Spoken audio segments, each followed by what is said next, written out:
The Love Her Show with the duo. You gotta love her, praise her, treat her right. Let your life reflect all the beauty that's inside of you. You gotta love yourself. Let the best of you shine through. Welcome to the Love Her Show with the duo. Yes, hello lovers. Welcome back. I'm Kelly Fisher. I'm Tana Gilmore. And together, we're the matchmaking duo. So welcome everyone. For all of those of you who are listening for the first time, we are certified life and relationship coaches, professional matchmakers. We are authors. We are board game inventors of our new game, Race to the Bling. Race to the Bling. We are keynote speakers, workshop facilitators. All things love. All things mom and love and wife and all the girlfriends and all those. And everything else, yes. That's who we are. Pick one. Pick one. Whatever you need, you got it. We got you. Yeah, so welcome back. We're so glad. I mean, we are just so happy to be back with you guys. You just don't even understand. We have so much hustle and bustle, as we say. That's like that old-fashioned term, isn't it? Mm-hmm, it hustle is. And bustle in life, but then we get a chance to just sit down for a few minutes and kiki and kaka and chat. So that's always what I mean. Isn't that the best for women? Just to be able to sit down. We're just missing a glass or something. Is what we're missing. This is true, yes. Dry out over here. If we had a glass or something, it would be great. That would help. A little sip. After a long day. I'm telling you guys. Well, I'm so glad. How was your weekend? My weekend was good. My daughter turned 8 today. Yeah, she does get a bell. She gets a bell. Now, mind you, she's telling me to ring the bell. Still. I am. But yes, I do have the handy dandy cowbell, so don't you fret. So I was running around with her. I did get a chance to do some adulting, as I always say, since I am the single and dating half of the duo. Mm-hmm. So yeah, I did some adulting, and I also did some mommy work. So crazy trampoline party of all types of people running all around. I was tired. Girl, I'm telling you, these parties are not what they used to be. I mean, when my kids were little, of course, they're all grown. Youngest is 22.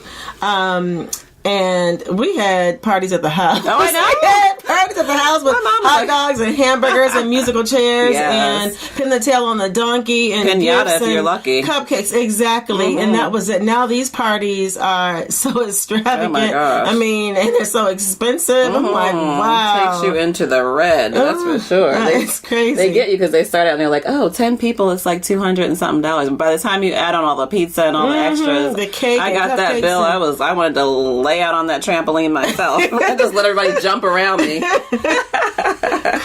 Oh, how was your weekend? It was amazing. You went to a wedding, right? Went to a wedding. Yeah, one of my besties and Sora's got married this weekend. I can ring the bell. Yay! So excited. Love. And ladies, not to share her business, but she met him online. So, so for all of you who are like, online dating don't work, it does work. And she just met him in the summer, right? In the summer. And she shares that openly. So she met him in the summer and they got married Saturday.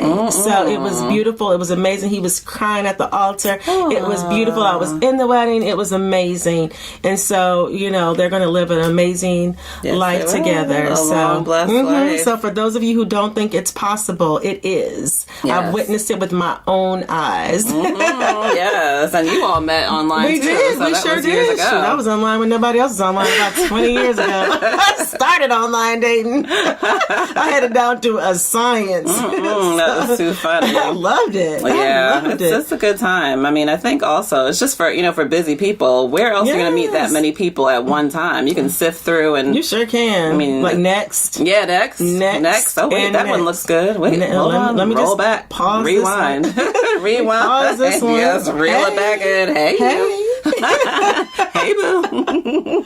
So we're huge advocates of online dating. We are, yes. And that's so funny that you mentioned a wedding. At this point in life, I mean, who does not look forward to a good wedding? When I get a wedding invitation, I mean, besides the fact that it's, we've introduced them, but that is a good time. Yes. It's great food, great people, dancing, great dancing, socializing, all your friends. and hobnobbing. Yes, you get a chance to get dressed up. Exactly. Oh, there's nothing like a good wedding invitation. We love it. It was a time, though, when I didn't even want to go to weddings. So. Really? Yeah, oh, I know. Kelly's like, I love a good wedding. Good wedding. Who's getting married I next? was like, I'm over it. Yeah, and I'm loving it again. But it was a while when I was like, I'm over it. I'm just probably when we were in a dark place. Oh, well, it's not fun. When we were in a dark place in this marriage, I was like, oh no, I don't want to go to your wedding. I don't want to. I don't. It's not gonna work anyway. Right? You don't know what you're walking down this aisle. Let me pull you to the side and tell you the real deal. This first year is gonna be hell, and then it's gonna get a little better, and then it's gonna give me hell again. That's the one you don't want to invite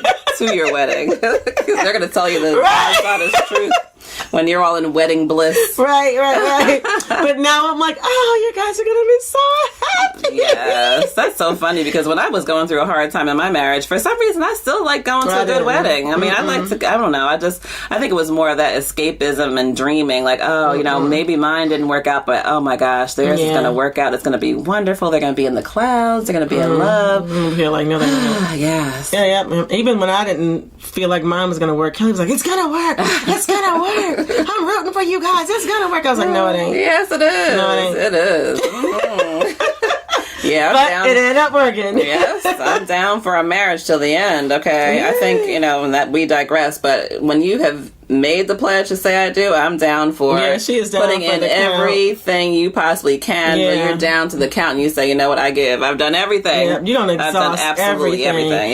Yeah, so I know that, but I come from some runners. So I was a former runner. So when it wasn't working, I was out. That's funny. I mean, out in a minute. I mean, that's just what we do. I'm not wasting time. But now I have that stick-to-itiveness, and I have that the wherewithal to fight for it. And so, and now, you just, at this point in life and so many years, you want to fight for it and make it work. And so, yeah. So anyway, as we digress. But it's good to digress for a few. We're all just unwinding and touching base with each other. So what is our topic for today? It looks like we are talking about, would you date someone that your friend dated? Your friend's ex dated? Yes. No. Would you date someone that your friend dated? Yeah, dated your friend. Yes. Would you date your friend's ex? Yes, your friend's ex. Yes. And would you date your friend's ex? Oh my God. We have it written everywhere. Yes. It's been a long weekend, y'all. Date your friend's ex. Would you? Yeah. Let's talk about it. And so, we were thinking about it as we were talking about this. It was just so fitting because we didn't know what we were going to talk about today.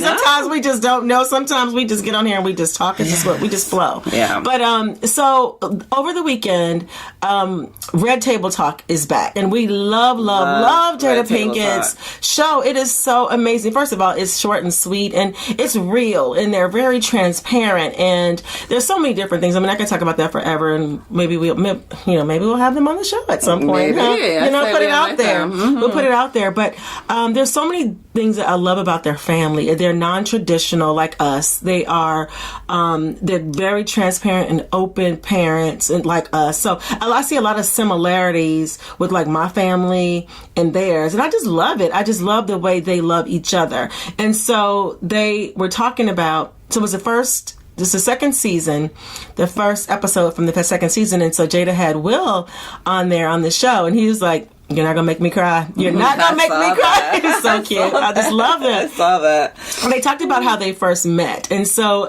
no one knew, and I certainly didn't know. No, I didn't know either. You didn't know that. Yeah. So Jada actually went out with like Alfonso Ribeiro, Carlton from The Fresh Prince. They met on the set of The Fresh Prince. And so she actually went out with him first. And so it prompted us, our social media, to say, you know what, we'll just put that out there. Would you date your friend's ex? Yes. And so and then we realize that we don't talk about it because some people think it's taboo, but we need to talk about it today. We need to talk about it. And there are a lot of different factors. I mean, it's interesting because we did a blog on this. I mean, years and years ago on Essence.com, talking about 10 questions, and I don't know that we'll get to all the different things, but 10 questions that you need to ask yourself before you even decide to date a friend's ex. So I think our perspective, even years ago, was that you could, but only in certain circumstances. Certain situations. Let's talk about it. Yeah, so I think one of the questions is, was one or both of you flirting or sending cues during their relationship? Now, if you were sending flirts and cues while they were still in a relationship, then we'd probably say no. That's not a good idea because you're already starting, and first of all, you're not a trustworthy friend. Let me just ring the bell on that. Yeah, so basically your friendship is not really that important to you for you to even think about flirting with someone. I know sometimes, we all know sometimes that energy is there. You might see someone that you feel is like, ooh, their man is kind of cute. Yeah. But if your friendship means that much to you, you hold it in, you look the other way, you just take it on down because you already know this is her man and I'm so happy for her. And you just take a deep breath. He's off limits. He's off limits. He is off limits. And it's funny, I was going to say, there was one time when one of my friends, her husband, I went to a cookout and we were talking about something about spaghetti and we were off on that. And we was like, oh yeah, I love making spaghetti. I make this great spaghetti. He was like, oh, so when are you going to make spaghetti for me? Oh. Ooh. Oh. Ooh. I was like, oh. I was like, oh my, okay, so it was very awkward. In front of her? No, we were off on the side. Oh, Joker, let me tell you something. I was like, oh, okay. So now you have two choices at that point. You can start saying, oh, well, he is kind of handsome. Or you can say, you know what, no, this is not worth my friendship. You're just coming into this circle, mister. I've been around for all this time, so I already knew from the beginning. And that could be another podcast. Like, you tell him or do not. That's what I was going to say. What did you do? What did you do? I didn't tell her because I just figured she would turn it, but I just distanced myself from him. Absolutely. I tried not to be in the area because I said, oh, now I see where we're going with this. So, yeah. Yeah. Very awkward. Yeah, it is an awkward situation. So you don't want to be sending cues or even accepting cues or flirting from someone, even if you're innocent. Shut that down. Yeah, you have to shut it down. And I can even say that I'm a natural flirt. Like I'm a flirty person, but it's innocent. And so I have to even stop my own self because, it can be perceived as something more than it isn't. It's just, and I'm the same way with everybody. So he can look like Magilla Gorilla and he can look like Idris Elba and I'm going to still treat him the same. I'm still treat him the same. A man with a heartbeat. Exactly. So, you remember Magilla Gorilla? I do. That's taking it way back. Taking it back. She said Magilla Gorilla. I guess that another thing you should really ask is, how long have you been friends? How long have you been friends? That's a good question. How long? And what does that friendship mean to you? So there are times when someone will be attracted to a friend's ex after the relationship is over. But is this a childhood friend or is this a friend that you just met? What's the level of your friendship? Is she like a close friend or is it like a coworker or somebody that, you're not really close to? So then I think that plays a part in it too, because you have to evaluate the level of your friendship and how much that person means to you. And you know what? And if you're never ever friends again, how would it affect you? Because, there's a possibility that she may not, if you decide to date him or go out and she, may distance herself or you guys may not be friends. And are you okay with that? Is that friendship worth the risk? So you have to evaluate how long you've been friends, the value of that friendship, because I do believe that every friendship has a value. Oh yeah. And if it's someone that's, a friend 4 times removed that you're not going to see, but it's a friend of a cousin of an aunt, of a sister, and you bump into him out at a club or out someplace and you strike up a great conversation. You have to evaluate that. Like, how long have you been friends? And like Tana said, what is going to be the outcome or the impact of you dating? So let's say you have to come back around that friend. Is that friend going to look at you like, no, you didn't? Yeah, exactly. No, you didn't. Or would they say, oh. And would you care? Well, this is true, too. Yeah, because would you care? Because sometimes, I don't know. I have to be honest. Like, it depends on what the friendship means to me. And if we're just associates, I don't know that I would care as much. It just depends on how much that person means to me. Right. And I value friendships. I do we too. Both do. We value friendships. But, it just depends on, how close we are, actually. Yeah. So the next question in evaluating whether you would date a friend's ex. So did your friend move on to a long-term relationship or marriage? So now is your friend happy in her new relationship? She's moved on.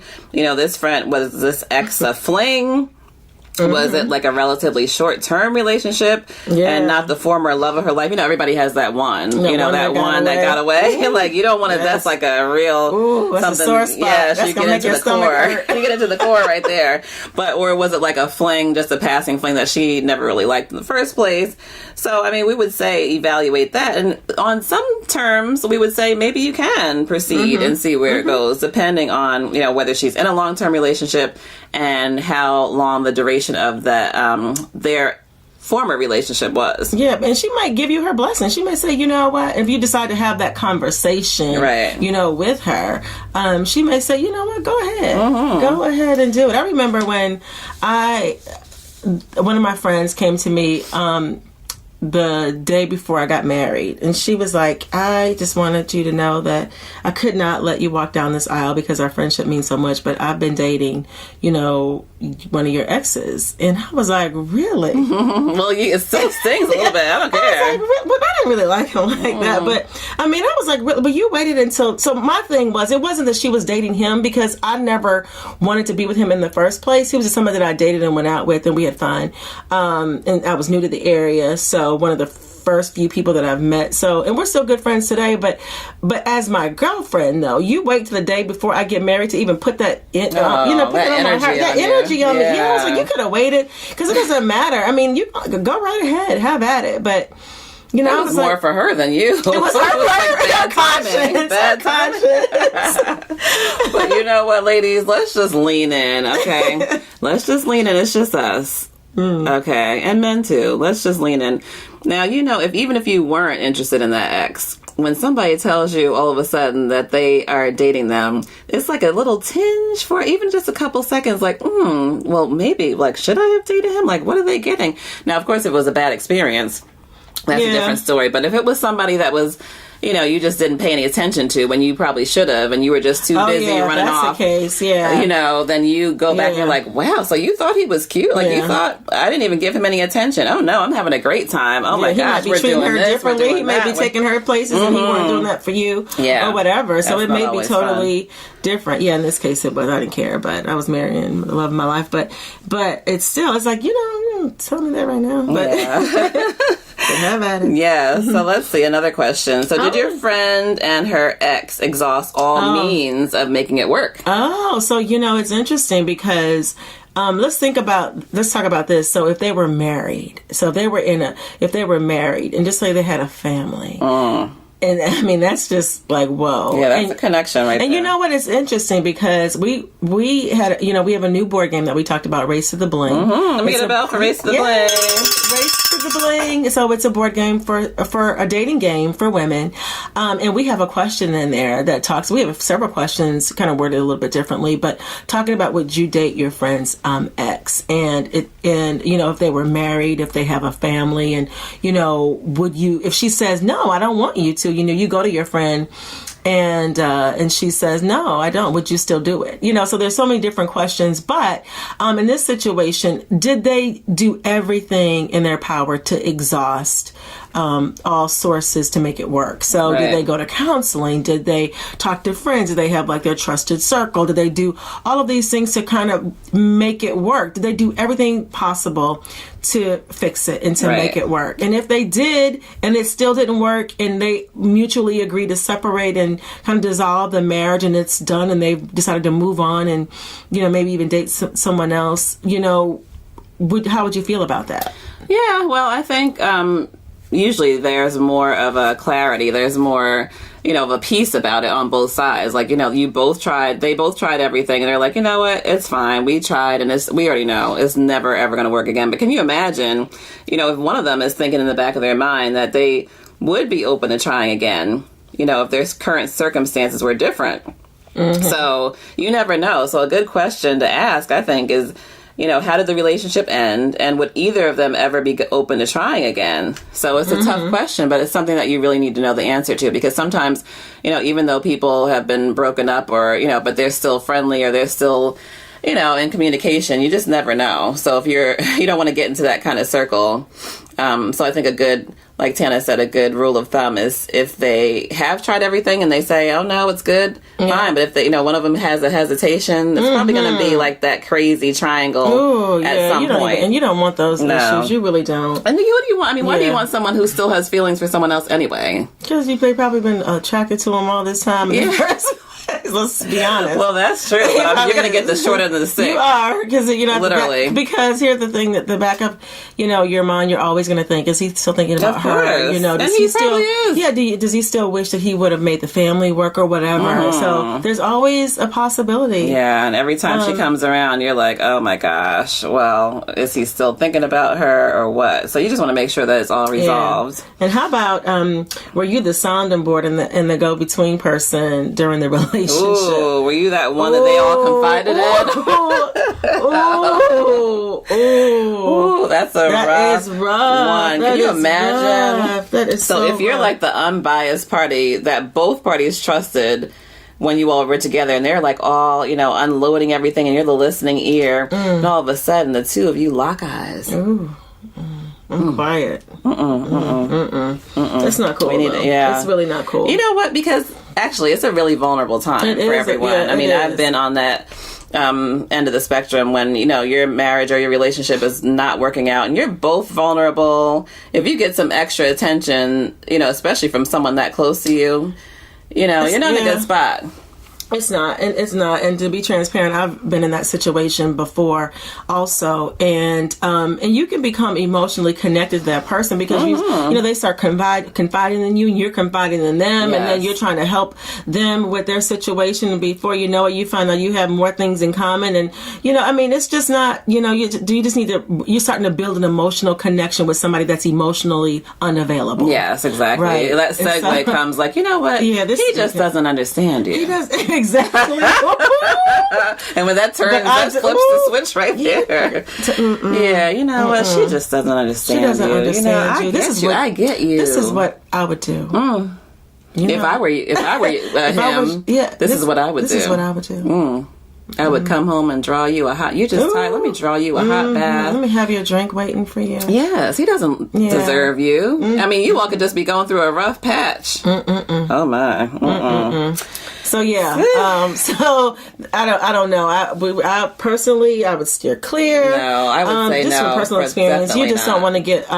Again, you don't want to develop an emotional connection with somebody who's emotionally unavailable. Yeah, when you think about it too, like if you were the chosen one, say to be the sounding board, that means they both trusted you. Yeah. Ooh. They both let you into that atmosphere. That's very hurtful because you don't let everybody into your relationship where you air out all your dirty laundry. Like, this is going on, this is going on. Can you please help us mend it? And then you're the one who turns around and has, no, there's really no innocence to that. It's not. It's very difficult to really unravel your way. Even if you didn't mean for it to go in that direction, it's really hard to unravel yourself and to prove that it wasn't what it is. Right. No. It is. It's not because nobody's going to believe you. No. Nobody's going to believe you because you have pertinent information and trusted information and you use it against, you know what I mean? Right, yeah. Potentially. Exactly. So if you already know that you feel like this person's ex is attractive or one of them is attractive before you can get into it, I would just decline. Like, you know what? I don't think I'm the right person for this job. You need to get a therapist or you need to find somebody else that don't know either one of you guys. This is the profession and call it a day. Just call it a day, yes. Call it a day. No. So that one is a no. So the next question is, were they in love? Were they in love? So let's face it, they're casual relationships that never materialize. And so, sometimes people meet for coffee. How many times have people dated? And we always say especially as matchmakers, we send our clients out most of the time just for a meet and greet. Like just meet for 30 minutes, 45 minutes, just see if there's any connection. You might have a phone call for 30 minutes or 45 minutes and you realize, we're not really connected or there's no chemistry. I don't think I'm going to ever have a connection with them. So in that case, I would say, yes, you're open to maybe starting a relationship with somebody that just went out on a coffee date, didn't work out. But were they in love, though? If they were in love, that's another story. If they were in love, you are going into, their deep-seated feelings, and the person is still on a pedestal. Whether they're together or not, they're on a pedestal in your friend's eyes. So we would say that one, is really not worth pursuing. But ask about his friends. Right? Ask about his friends. We always say a good friend introduction is well worth it. You know what? It's so funny because I remember having a girls' night years ago, and we talked about like just the ones that were off limit. So we just kind of announced the ones that just made a list. Great. Listen, so this one, and this one on my list are off limits. Right. You can have whoever else in the bunch. Have at it, have your way. But right here, this over here, absolutely not. I like that. That's good. At this point, why not just make the announcement? Just put it out there. So having a girls' night, you're playing Race to the Bling. Yes, with your drinks and your cupcakes and all those things, and just put it out there. Just mention who's off limits. Right. Yes, and so you can ask that. So it's public. So everybody else heard it more than just one person. They've already heard it. This person's off limits. I don't care what you do with the rest of them, but this one's not this one. This one is mine, just in case we ever get back together. Right? But like we said, you can still ask, okay, the ones who are off limits, they're probably good stock. So you want to ask if there are any friends. Yeah, absolutely. Those are the ones you want to, because their other ones are being thrown away. They usually run in the same circle. So how about, was there intimacy involved? Oh, more importantly. Yeah. And how was it? Yeah, well, this is true too. Yes. That's a part B. Part B to this situation. Yes. This situationship. Because some will say, you know what, you can have them. Yeah, I mean, because first of all, if it was like, a casual relationship on both from both parties, and it may not be a big deal if they didn't really care. But if it were someone that they just really loved and they were like, exclusively intimate, then that's a little different. I mean, that's when you have, again, love and emotions and things like that and attached. Intimacy too. Absolutely. Uncharted territory. Once you, start stepping into that zone, it takes it to a different level. It's a more heightened, sensitivity there. And connection. So absolutely. That's a lot. Absolutely. So think about to ask those questions. Yes. Was it a fling or what? Or did you really, really care? Were they exclusively intimate? All of those things. It all matters. It does. Yeah. And you also want to know how long they were dating. So like Tana was just saying, if it was a casual 3-month thing or was it years and years that you were invested in, building things together, or, as a rule of thumb, we always say anything under 6 months is most likely open for discussion. I mean, you might be able to have some wiggle room, ask some questions and see if you can make that work. But 6 months or more, that requires a lot more thought and consideration of whether it's even worth opening that can of worms. 6 months, a year? She'll find out when we show up at the Christmas party. Yes, that is bringing the tension with you, boy. That is bringing the tension. Although, I mean, it's funny that we mention it, though. I mean, there are people that I dated that, whether it was a year or so, it's been so long at this point that if they found someone in my circle, we're in different circles now. I wish them well because they were great people. Yeah. Mm-hmm. So, again, you have to see. I think we've asked some other questions about how long ago it was and, whether that connection is still there or if you just wish them well, you ended it amicably and you just want the best for them. Absolutely. Yeah. Like I said, there's some that I wouldn't care. I mean, I would absolutely, most of them I would absolutely, have at it, God bless you. Yeah. I don't know if I want to see them all the time. Yeah. I mean, not in your circle. Not after really. You dated them, I wouldn't want to see them. But not really. But if they make that person happy, I would sacrifice. I'd be happy for them. I'd be happy for them. It's but do I want them at my backyard barbecue all the time? No. I mean, it just depends. Life is short. I don't really feel like being bothered, but I still wish them well. Yeah, but I disagree. I wouldn't mind. I don't think that I would care. I'm friends with a lot of exes, and my husband is too.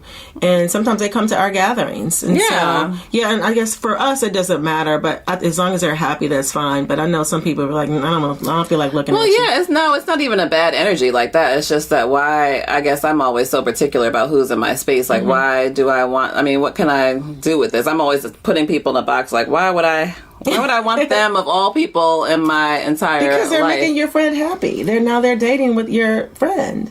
You know what I mean? And you care about your friend more so than... Well, I do. Yes, I do care. But it's a little awkward depending on how far you went with that person. But hey, I digress. So...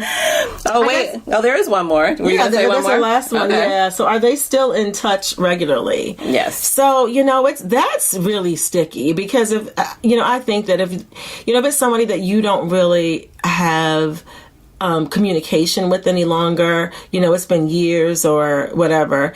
But if you still are in contact with, and everybody's still talking regularly, I don't know. I mean, it just depends on how you feel about that. Do they still come around? We just finished talking about that. Are they going to be around? Will they be sharing? Information still, you know what I mean? That's true. Yeah. They're going back on all the conversations. Yeah. Well, I don't know, because if they're still in contact, then who knows what's being shared? I mean, who do you trust, him or her? Yeah, well, I mean, that pillow talk is serious. That pillow talk supersedes any friendship. I mean, once you start getting to that, you start sharing stuff. You have no business sharing because you're in love. That you promised you wouldn't even say a word. But our bond is stronger than that. Our bond is so much stronger than that. No. Yeah, no. So, I mean, are they still in touch regularly is a good question. So... good thing to find out. So these are just some questions that we would pose if you happen to, come across an ex and think, well, so our answer after all these questions for you to think about is there are sometimes when you could and sometimes when we say steer clear and run as fast as you can. For the hills. Yes. Exactly. Sprint. Yes, indeed. Well, we hope that was helpful. If you all have not listened to the Red Table Talk, we encourage you to do so, as well as subscribe to this podcast, The Love Her Show with the Duo, and share it with all of your friends, your neighbors, your colleagues, coworkers. Yes, and please follow us. We forget to ask, but please follow us on social media. We're always posting some interesting questions, and we want to always start, incite like a lot of dialogue throughout the day. As we're working, we want to just chime in sometimes on different topics. So feel free to post some questions to us. You can always, first of all, our social media is The Matchmaking Duo on everything, Facebook, Twitter. But then also there's an Ask the Duo tab on our website. thematchmakingduo.com. Yes, and so you can always send us a question or a topic that you'd like us to discuss here on the podcast. So thank you so much for joining us, and we will see you again back at the same place. Here's to love. Next week, here's to love. Bye. Bye. Discover just how to love her, to embrace